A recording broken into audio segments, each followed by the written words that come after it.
There are nations that carry the weight of the world's expectations, and then there are nations that rise to meet them. Nigeria is both. A land of extraordinary depth, of ancient kingdoms and modern ambition, of 200 million hearts beating with the same hunger for dignity, for progress, for a future worthy of their sacrifices. It is a nation that has always possessed everything it needed to be great: the land, the resources, the people, the spirit. What it needed was a leader bold enough to unlock it all. On the 29th of May, 2023, before the eyes of a watching world, Bola Ahmed Tinubu placed his hand on the holy book and took the oath of office as the 17th President of the Federal Republic of Nigeria.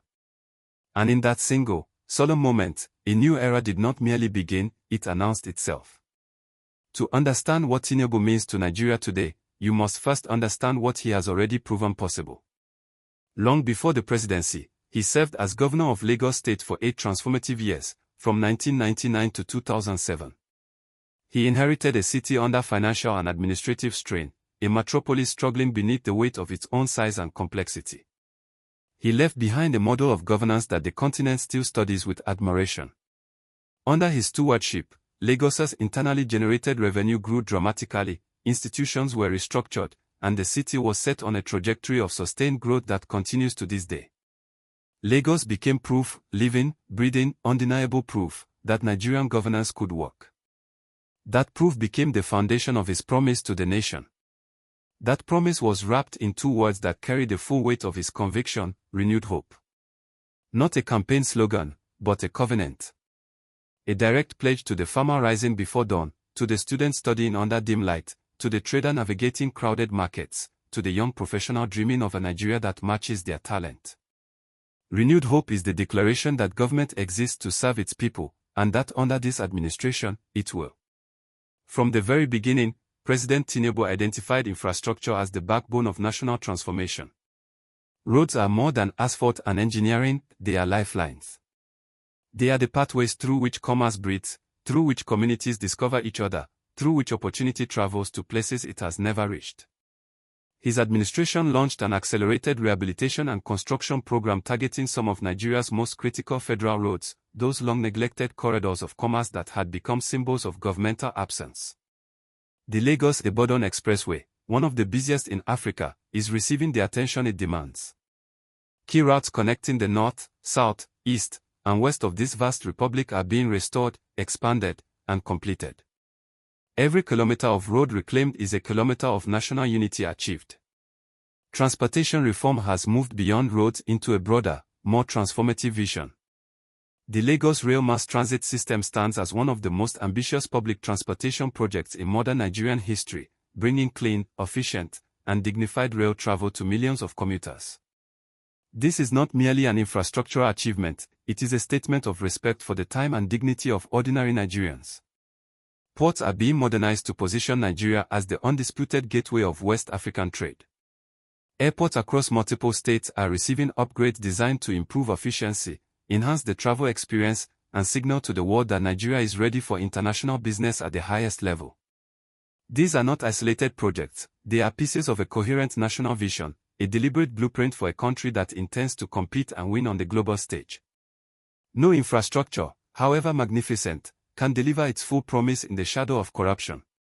Tinubu understood this truth before he ever took office, and he has governed accordingly.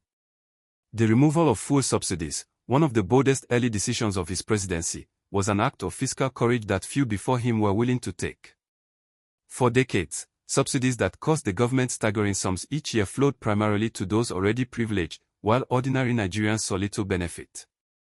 By ending this system, the administration has freed enormous resources to be redirected toward investments that reach real people in meaningful ways. The government integrated financial management information system has been strengthened, creating greater visibility and accountability in how public funds are received, managed, and spent. Procurement reforms are transforming how government contracts are awarded, introducing transparency and competition where opacity and favoritism once reigned. Anti-corruption institutions, including the Economic and Financial Crimes Commission and the Independent Corrupt Practices Commission, operate with renewed vigor and independence, reinforcing the principle that accountability applies to everyone, regardless of status or position. The message of this administration is simple and non-negotiable: public money belongs to the public, and it will be treated with the seriousness that trust demands. A society cannot grow where its people do not feel safe. Security is not a background issue, it is the very air that development needs to breathe. President Tinubu has approached police and law enforcement reform with both urgency and thoughtfulness, recognizing that rebuilding public trust in security institutions requires more than new policies, it requires a new relationship between officers and citizens. The Nigeria police force is undergoing meaningful transformation. Officers are receiving improved training rooted in professionalism, community engagement, and respect for human rights. Welfare conditions for law enforcement personnel are being enhanced, because a government that takes care of its officers invests in the integrity of its streets.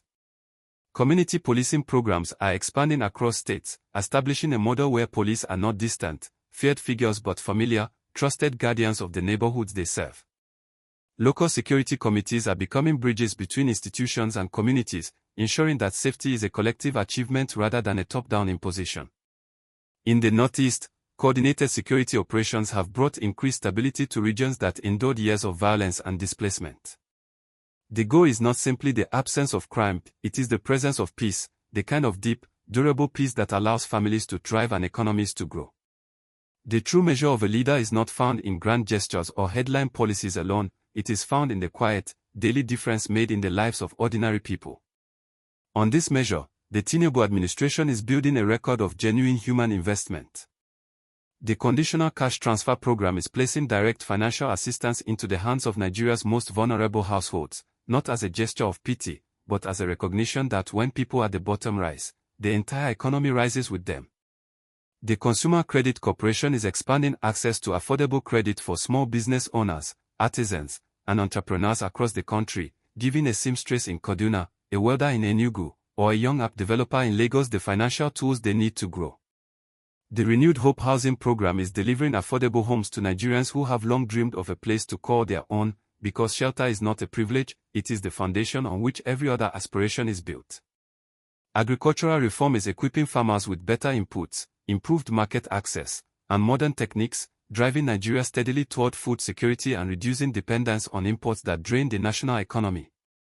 The Youth Investment Fund is channeling resources toward the generation that will carry Nigeria through the 21st century, because no investment returns more generously than one made in young, ambitious, capable human beings.